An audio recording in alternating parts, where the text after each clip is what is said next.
Hello everyone, my name is Uthris, and welcome back to another episode of Space Engineers Rover Edition, where we continue work on our little rover collection, the ground collection that is going to be out here hopefully soon once we get a decent amount of rover designs made. I actually have a list here that I'm kind of working through. Looks like after this episode it's going to be about 6 more builds. Anyways, we are today building a utility vehicle that is going to be hauling fuel or oxygen, depending on what variant you want to use, to a destination, and it will also have a little bit of an asymmetrical design. As you can see from the cockpit is off to the side here, and then we have kind of a container running the length of the build. This does 2 things. Number 1, it prevents the vehicle from being too long. If I tried to cram all the internals that I need to on this to make it function, it's going to be too long of a build, and the longer a vehicle is, the higher chance that it's going to bottom out or damage itself going over hills and things of that nature, right? Because you just decrease the ground clearance capability. Also, I am trying to keep to a rough standard size, and to do that, I'd rather make something a little bit wider and a little bit shorter just to make it fit in there. Third reason, asymmetrical vehicles can be fun and challenging to make. As you can see, laying out the internals here is kind of priority number 1. We're going to have a slew of hydrogen tanks, some batteries right behind the cockpit, some smaller hydrogen tanks here, just like a detail piece, just some like additional, almost like framework, to be honest. This isn't going to be plugged into anything. Honestly, I don't know why I'm using this as like a decorative piece, but I do like how the little tanks look stacked up next to the larger tanks. I think that's a nice little effect there. The next function of this vehicle, not only will it be able to drive around and directly hook up on the back end there to a base to either pump or take hydrogen out, we need a boom arm. And what do I mean by that? If you think about your vehicles that you make in this game, you're going to run into a situation where a vehicle might not be made in a consistent kind of format to allow you to hook it up to all your vehicles together and things like that. So a boom arm is what I'm going to be doing here. It's a hinge and a rotor for kind of up-down movement and 360 rotation. And then we'll build it up with connectors. I wanted to use a actual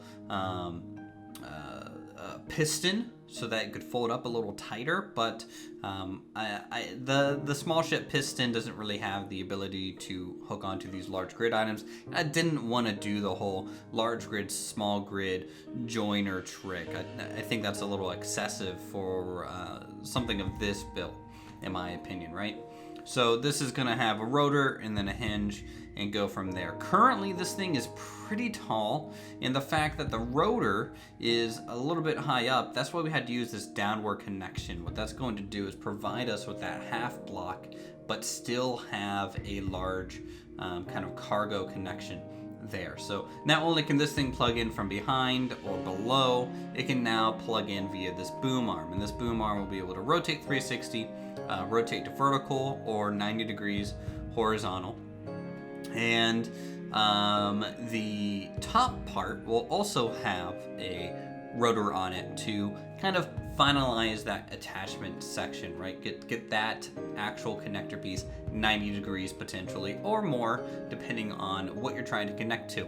And that's hopefully going to provide enough utility to make this thing functional. I don't know. Most of my vehicles, I tend to have a loose guideline that I kind of follow. So for me, they will probably function without needing to use the boom arm, unless I decide to make some sort of shuttle-like thing that requires this truck all the time to come out to fuel it. But at that point, I would assume that I would make like a special launch pad for that vehicle with its own boom arm attachment. Something cool about this type of thing, though, is you could do like a Mad Max build with it, right? You could get a hydrogen truck and an oxygen truck and some scout vehicles and do a convoy mission just on the ground to like another base. So this does have actual real use functionality in the game, in my opinion. It just kind of depends on the RP that you kind of want to put on it, right? Some flavor, something fun. Give it a world to actually live in. And I think that one makes a interesting build in Space Engineers. You want your structure to not only function, look good, but also be believable in the world that you have in your head, okay? The side panel here, covering up the side end of those tanks, those are all the buttons and switches to operate the boom. The left two vertical ones, that will control the up-down movement of the arm. The center two horizontal ones, that will control the rotation of the arm. And then the final two vertical ones, that controls the vertical hinge at the top at the connector point. That way you have everything in one little section. You can kind of just stand there and operate this arm with those buttons. It does accelerate and decelerate rather quickly. I'm still wanting to play with that to see if there's a way for me to set how much the increase velocity button sets it to, because it looks like it sets it up pretty high, and honestly I'd rather this boom arm move a little slower than it is right now. But we'll see that when we get to the real time. I'll show you guys how this all works once we get there. The speed build portion, for those of you who are new to the channel or have never really seen me do a speed build, is more like for inspiration and to talk about high level construction. Okay, these aren't a tutorial on how to build your own thing, because this is going to be on the workshop. You'll be able to take it apart at your leisure when it's out and use it however you see fit. This is more of an instructional guide on the mindset that I go in to build things. So don't these speed builds tend to be really quick. Normally, a lot of people will just kind of set this off in the background, listen to me talk about it. If they see something that I'm talking about, they might pause it and kind of take a look at what I'm referencing. Underneath here, for this long period of time, I'm kind of working on an undercarriage that makes sense, but I don't want this thing to sit up very high. So the undercarriage that I just spent all that skeletal work and time doing, we're going to end up scrapping by the end of the build. I do think the boom arm needs some supports and some blocks here to make it, one, not collapse down into the batteries, not collapse down into the cockpit, and give it a little bit of a cushion to land on so that it doesn't just blow itself apart, right? So that's what those couple little blocks up above are doing, just kind of cushioning that area in general, because this thing can kind of slam down and cause a little bit of havoc if you do it too quickly. So at this stage, I'm kind of taking a look at it, trying to figure out why it looks a little off, not only because it's asymmetrical, but I feel like it has too high of a vertical profile. So that's why we kind of cut off the undercarriage. And at this stage, I'm really just going to decide, where do I want the wheels? Because the wheels are going to decide on the final placement of armor blocks and other details, right? Because after the internals, generally you're going to work on the propulsion,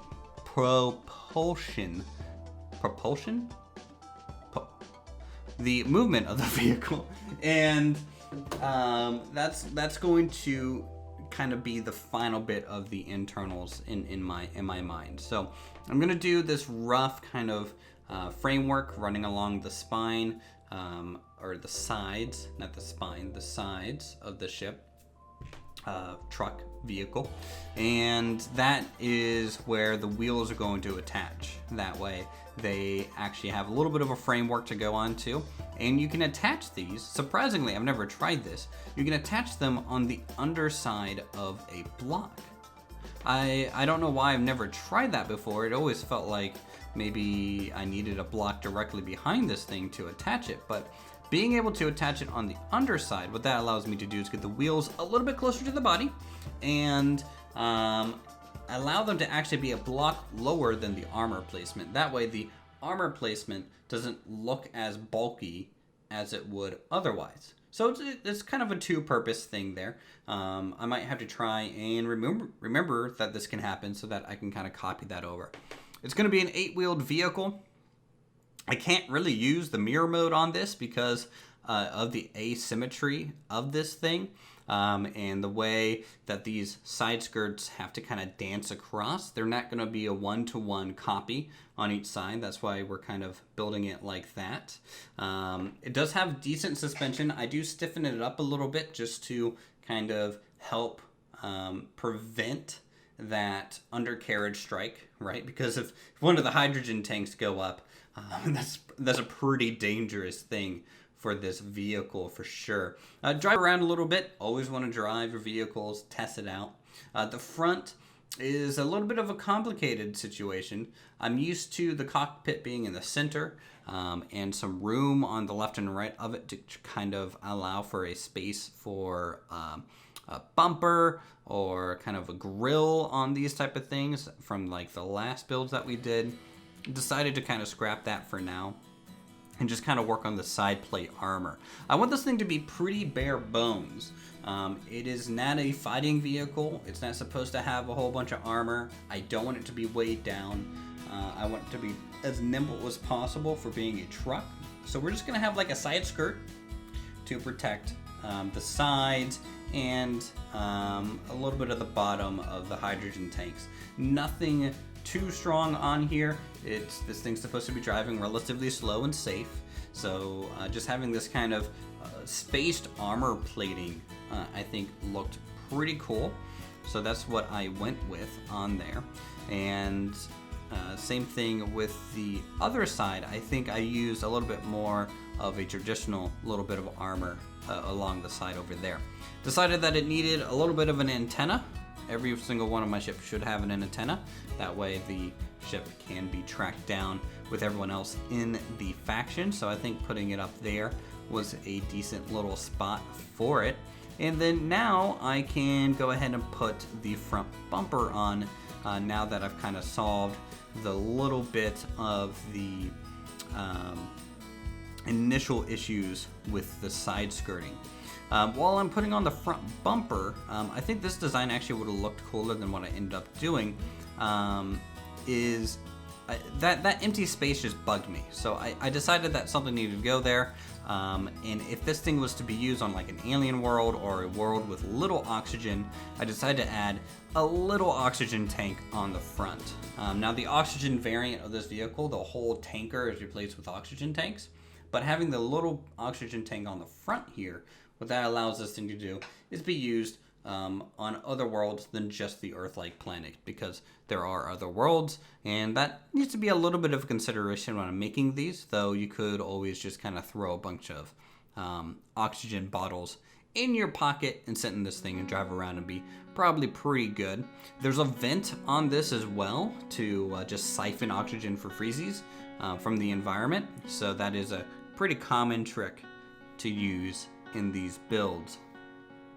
The front skirt, mess with that a little bit, just trying to decide what lights might look good on here. I decided to not use traditional spotlights and just use the standard interior lights just to make it fit aesthetically a little bit. 2 on the right side, 1 on the left side there.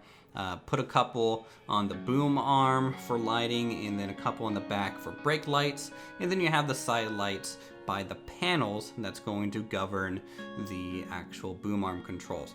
We'll go in, color these. I'm going to color the back ones red, of course, right? Brake lights. The front will stay just white. That's fine. And all the other ones will color orange as a utility light, right? Because this is a utility vehicle. It shouldn't really be a stealth vehicle, right? I could set these to blink a little bit if we wanted to, and I might do that if you guys want me to do so, but right now that's kind of the base lighting color scheme. Very simple, straightforward, nothing too complicated.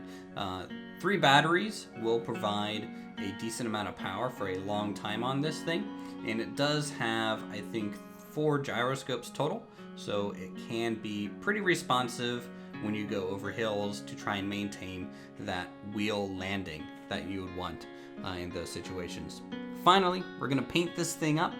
We're going to give it the standard industrial kind of yellow, orange, and black that we have for a lot of our other vehicles. Basically what I've decided with this one is a lot of the internals I'm going to do yellow, and then a lot of the armor places we're going to do black. Okay, some of the armor plating will have some yellow spots on it, but I think for the most part, having kind of black kind of undertones underneath everything will look pretty wicked on this and make it really pop out.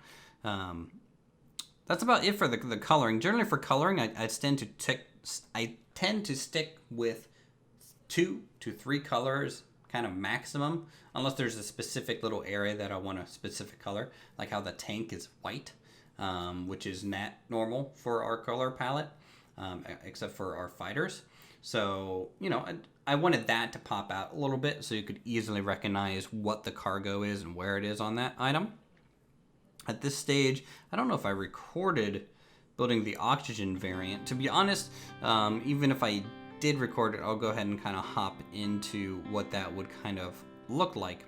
But the oxygen variant, again, is just simply the hydrogen variant with all oxygen tanks going along the side.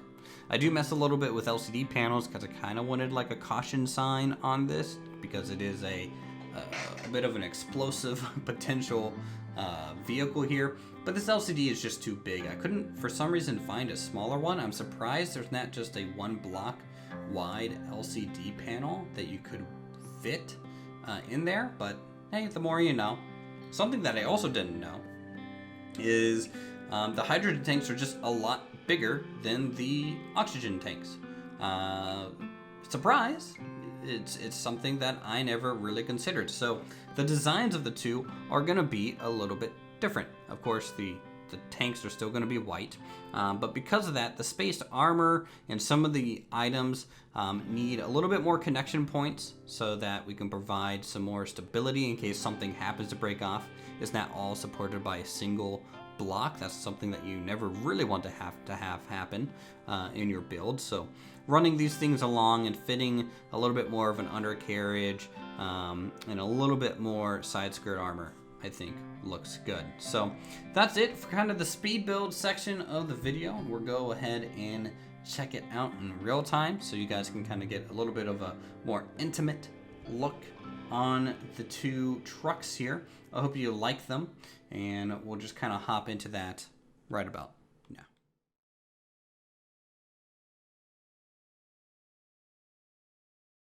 Alrighty, so here we are with the two variants of our kind of oxygen and hydrogen vehicle here. They turned out pretty well, I think. Definitely my first time having like such a utility attachment with this boom arm on top of the vehicle like this. It's kind of an interesting design challenge for sure to incorporate something like that, and I left it pretty raw looking just to make it look that much more industrial. I didn't want to throw on a whole bunch of armor plating on these. I wanted them to look pretty barren and pretty utilitarian. You know, the frame is just kind of there, and you just have to kind of deal with it, you know. I think that's probably one of the best ways to go about your industrial builds. Just have that little bit of structural, maybe a little bit of additional armor. Like we have some armor plating on the sides, just to prevent from side bump collisions or something like that. And otherwise, it's pretty straightforward here. Let's go ahead and maybe poke around with some of the button panels. I think that would be good to do. So this is the side button panels. And what we got is if I press this, and then the bottom one to stop it, we can raise it. And if I want, I can rotate it left or right. Really depends, you know. I wanted to have a left or right feature on there just to make it very versatile. And then that little bit there, if I just kind of lower it and stop it, currently these are reversed, I need to fix that. You can see we can get a connection point from down here up 3 or 4 blocks to a potential awkward fueling point. And that's the point of this boom arm, is to kind of give you that extra capability. Now, there is no way to quickly or easily reset this. I'm not much of a good programmer when it comes to space engineers. It's not really something I'm overly interested in. So to reset it, essentially you just kind of have to do it yourself. So what I would recommend doing is kind of watching it, timing it when it hits about center again. You can see I kind of went just a little too far, so we can just do a quick adjustment there, which might have gone again a little too far in the wrong direction. That's pretty normal with these type of timing mechanisms or things that you're using to really there's I don't know why this is giving me so much trouble. Usually I'm pretty quicker. Yeah, okay, that's fine. So we're even there. We'll return the top to roughly straight, and then we'll just lower it down. Just like that. So that will stay in place. We do have a rotor lock on off just to lock this in place now. And now that that is locked, hopefully when you're driving this thing around, this arm shouldn't just swing wildly around and should be pretty much good to go there. And now we can just hop into the rover. We'll check it out. I'm actually going to make a copy of it because I haven't saved it as a blueprint yet. Nothing fancy in here. We could macro the controls for the boom into the vehicle itself, if that's something you want to do. The right side visibility is a little lacking, as you guys can tell, but the left side is fine.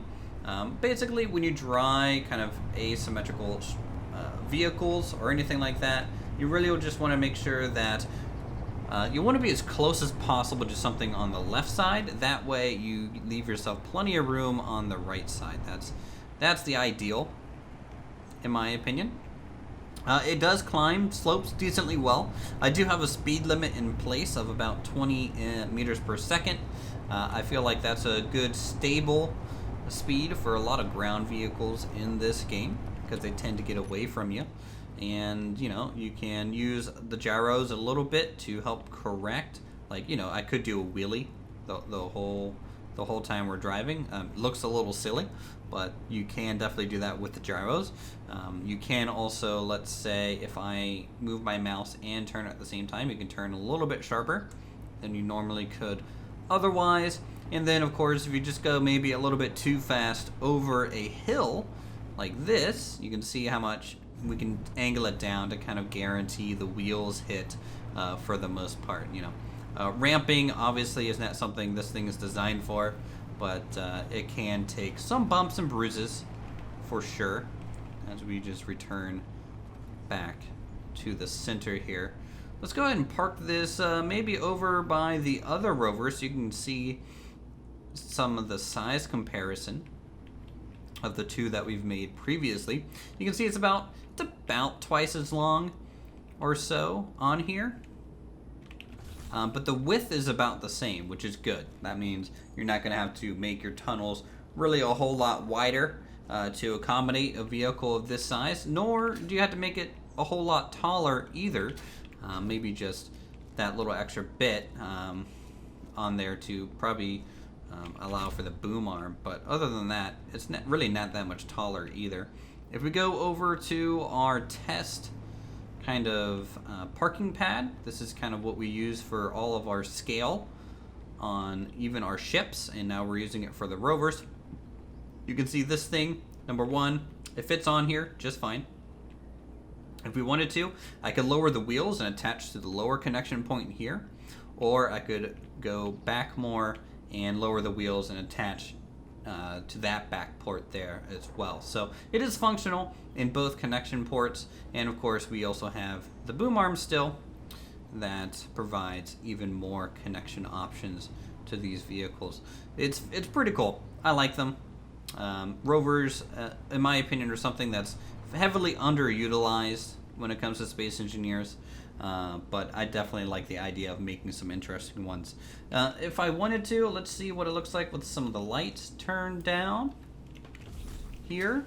You can see a little bit of headlights The red and orange stand out at this stage as well. It's raining. Yeah, everything's pretty well lit when it comes to these type of vehicles, which is definitely good. So with that, I think we have hit the end of the line on this episode. If you guys enjoyed the speed build, or if you're excited to see some other things made, definitely leave a comment down below on things that you would change yourself, or things that you might want to see me make in the future. Subscribe to the channel for more creative goodness such as this. Hit that like button, and we'll see you all in the next episode.